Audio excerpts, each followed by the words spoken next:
আমাদের একটাই প্রবলেম যে রাস্তাঘাট ভালো নয় বলে ছেলে মেয়েদের বিয়েও দিতে পারছি না। যে আমাদের বাচ্চাদেরকে স্কুলে নিয়ে যাওয়ার জন্য খুবই অসুবিধার মধ্যে পড়ি আমরা। বৃষ্টিতে জল কাদা এক হাঁটু। আমরা রাস্তাঘাটটা একটু মেরামত করে দিলে একটু ভালো হয় আর কি। পথের দাবিতে পথে নামলেন জনতা। জনতা জনার্দনের একটাই দাবি, অবিলম্বে হাল ফেরুক এই পথের চেনা ছবিটাই এখানে একেবারে উধাও। এটা কি বলুন তো? উত্তর একটাই, কেন রাস্তা না নরক যন্ত্রণা? এমনই নরক সম রাস্তার হাল ফেরাতে এবার সরব হলেন পাঁশকুড়ার উত্তর সাগরপাড়ের বাসিন্দারা। সারা বছর যেমন তেমন থাকলেও বর্ষার ভরা মরশুমে জল আর কাদায় স্থানীয় বাসিন্দাদের ভোগান্তি ওঠে সপ্তমী।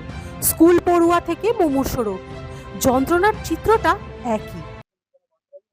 হ্যাঁ, সে তো অবশ্যই। মুখ্যমন্ত্রীকে এইটুকুনি অনুরোধ আমাদের থেকে, যেন আমাদের রাস্তাঘাট, এই টাকা পয়সার আমাদের দরকার নেই, জিনিসপত্র দান কমা, আর হচ্ছে যেন আমাদের রাস্তাঘাট এটা যেন সুরক্ষিতভাবে হয়। রিনা বর্মন।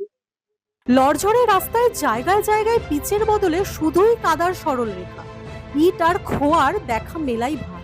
কোথাও বাঁশের সাঁকো, কোথাও আবার স্তক জঙ্গল। পথের চেনা ছবিটাই উধাও এখানে। মাস যায় দিন যায়, তবুও হাল ফেরেনি এই রাস্তার।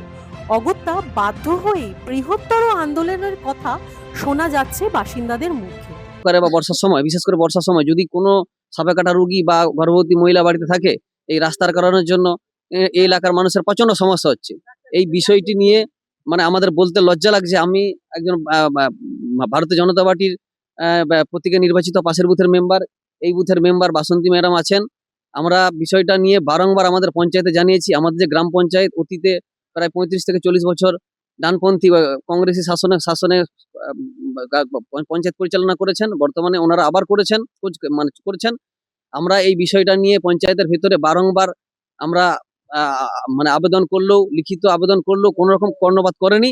এই বিষয়টা নিয়ে অলরেডি আমরা পূর্বে যে তৃণমূল সরকার, অপদার্থ সরকার, এই বিষয়টা নিয়ে আমরা তৃণমূল আমলেও আমরা বিষয়টা পঞ্চায়েত সমিতিতে বিডিও স্যারকে জানিয়েছিলাম। এখনো পর্যন্ত তার কোনো সুরাহা হচ্ছে না। সেই জন্য দেশ এগাচ্ছে, কিন্তু এই এলাকায় এলে মনে হয় এই এলাকার মানুষ ক্রমশ কয়েক শতক পিছিয়ে যাচ্ছে।